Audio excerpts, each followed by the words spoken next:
Project 613, Day 12. Today we will study the final 12 mitzvahs that Maimonides brings in connection to idol worship. Number 1, incantations. It is forbidden to say a sound or a word with somebody's imagination is going to help them, protect them from something. This was a way of idolaters. Maimonides says they would say various sounds and words to protect them from a snake or a scorpion biting them, or to stop the pain if they were bitten. And this is all imagination that is forbidden. Next, we are not allowed to talk to the dead. This was another way of idolaters. They would dress in certain clothing or starve themselves for some time and then go to sleep in a cemetery and hope that the dead would talk to them in their dreams. This is forbidden. We spoke a couple of days ago about the worship of Ov and Yidoni. Ov, where they would offer incense and do various acts and hear sounds coming out from under their armpits. And Yidoni, where they would put a bone in their mouth and also various acts and then go into some unconscious state where they would start to hear and be able to talk about the future. It is forbidden to consult, to inquire from the Ov and Yidoni people to ask their opinion on things. Next, we are not allowed to do witchcraft. Moving on to the next topic, the idolaters had a very set way of dressing, of adorning themselves, of making their hair and beards. We have a number of mitzvahs that go along in this theme. We're not allowed to dress like the idolaters. Number 1, it is forbidden for a man to cut their sideburns, their payas. This was the way of idolaters.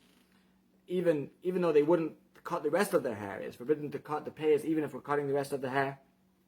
Next, it is forbidden for a man to cut their beard with a razor. This was also the way of idolaters, and like Maimonides points out, there's 5 parts of the beard. There's the higher cheek on both sides, the lower cheek on both sides, and the side and the chin.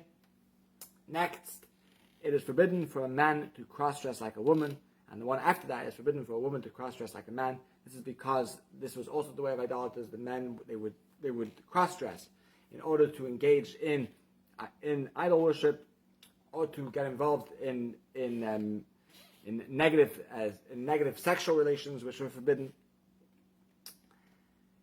Next, it is forbidden for it's forbidden for anyone to make a tattoo. This was also the way of idolaters. They would have tattoos. And finally, the last 2, which are that when somebody in the idolater's family would die, or when they were engaging in idol worship, they had customs to scar themselves. That was the first thing. And secondly, they would pull out their hair. We are not allowed to scar ourselves, and we are not allowed to pull out our hair. Interestingly, the word that we're not allowed to scar ourselves is lo tisgodedu. And this has a couple of meanings, and there's another meaning which actually is on a completely different subject, but it's also part of this mitzvah, is that it also comes from the word agudot. We're not allowed to make groups. We're not allowed to make division and divisiveness among the Jewish people. We're not allowed to make breakaway groups. We are always to stay together, to stay united. Thank you for joining us for all of the 51 mitzvahs of idol worship, and we'll continue with the next mitzvahs tomorrow and after that. All the best.